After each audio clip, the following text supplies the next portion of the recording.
Have you ever felt like you're just a passenger in your own life, being carried along by the currents of work, bills, and obligations? You look at your bank account, your relationships, your health, and think, is this it?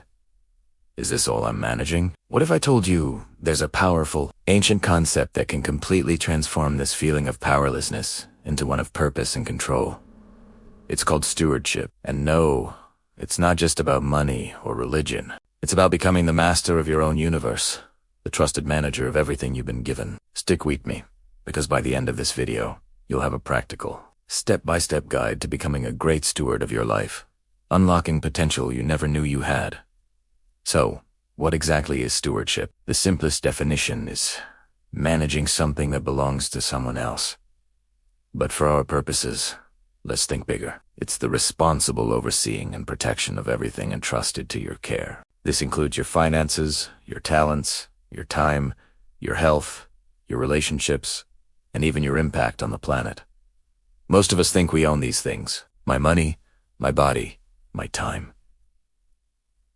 But this mindset can lead to carelessness and waste. When we see ourselves as owners, we feel entitled. But when we shift our perspective to being a steward, a caretaker, everything changes. Suddenly, we feel a sense of responsibility, a duty to manage these resources wisely, to make them grow, and to use them for a greater good. Eat.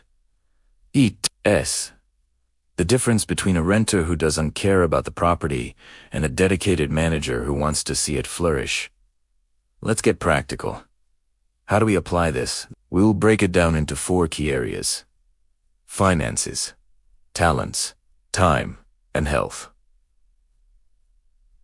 First up, finances. This is where most people first encountered the idea of stewardship. Being a good financial steward isn't about hoarding money or being cheap. It's about understanding that every dollar you have is a tool. The first step is to know where your money is going.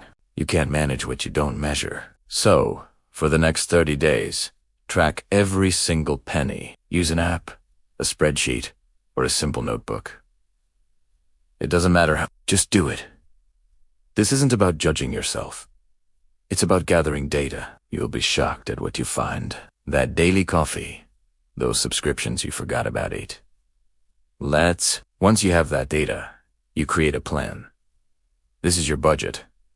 A budget isn't a financial prison. It's a freedom plan. It tells your money where to go instead of wondering where it went. A simple and effective method is the 50-30-20th rule. 50% of your income goes to needs: rent, utilities, groceries. 30% goes to wants: dining out, hobbies, entertainment. And a crucial 20% goes to savings and debt repayment. This 20% is you, as a steward, investing in your future security and growth. You're not just spending, you're building.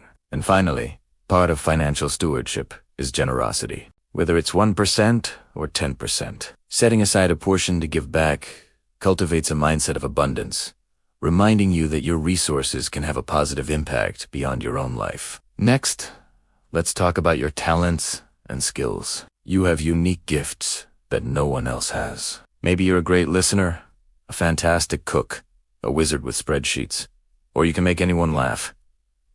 These are valuable assets.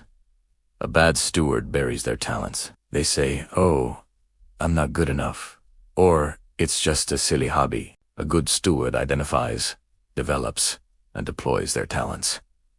So, your first action step here is to take inventory. Write down everything you're good at, no matter how small it seems. Ask your friends or family what they think your strengths are. You might be surprised. Once you have your list, the next step is to nurture these talents. If you're a good writer, join a writing group or take an online course. If you love to bake, try a new, challenging recipe every week. You have to invest in your skills to make them grow. And finally, deploy them. Use your talents, not just for your own benefit, but to serve others. If you're good with numbers, volunteer to help a small nonprofit with their books. If you're a great communicator, mentor someone who is just starting out in your field. When you use your talents to lift others, their value multiplies. Now, let's tackle the most finite resource of all: time. We all get the same 24 hours in a day. The difference between successful and unsuccessful people often comes down to how they steward their time. The enemy of time stewardship is distraction. Social media, endless notifications, pointless meetings, they are thieves of your most precious asset.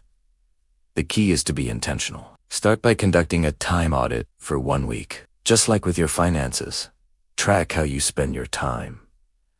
Be brutally honest. How much time is spent scrolling versus creating? How much is spent on low-value tasks versus high-impact activities? The results will likely be an eye-opener.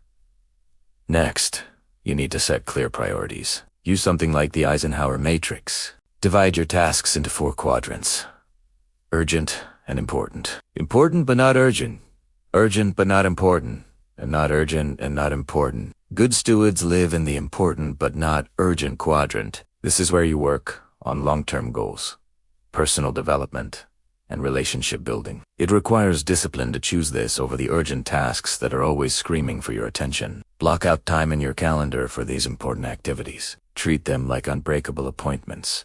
This is you taking control of your agenda, instead of letting your agenda control you. Finally, let's discuss stewardship of your health and well-being. Your body is the only vehicle you have to navigate this life. You can't trade it in. Being a good steward of your health means more than just not being sick. It's about actively cultivating physical, mental, and emotional vitality. For your physical health, focus on the fundamentals. Move your body every day, even if it's just a 20-minute walk. Fuel your body with nutritious food, not just processed junk. Think of food as information for your cells. Are you giving them good information or bad? And prioritize sleep. It's non-negotiable. It's when your body and brain repair and recharge. But health isn't just physical. Mental and emotional stewardship are just as critical. This means being mindful of what you feed your mind. Are you consuming a constant diet of negativity, fear, and outrage from the news and social media? Or are you intentionally consuming content that is inspiring, educational, and uplifting? It also means developing emotional resilience. Practice mindfulness or meditation to create a space between a trigger and your reaction. Acknowledge your feelings without letting them hijack you. And please, if you're struggling, seek professional help. Seeing a therapist is not a sign of weakness. It's a sign of a responsible steward taking care of their most complex asset, their mind. So, let's tie it all together. Being a good steward is a mindset shift from owner to manager. It's about taking radical responsibility for your finances, your talents, your time, and your health. It's not about perfection. It's about intentional progress. It's about asking yourself every day, how can I best manage what I've been given? Start small. Pick one area, just one, and apply the principles we've talked about.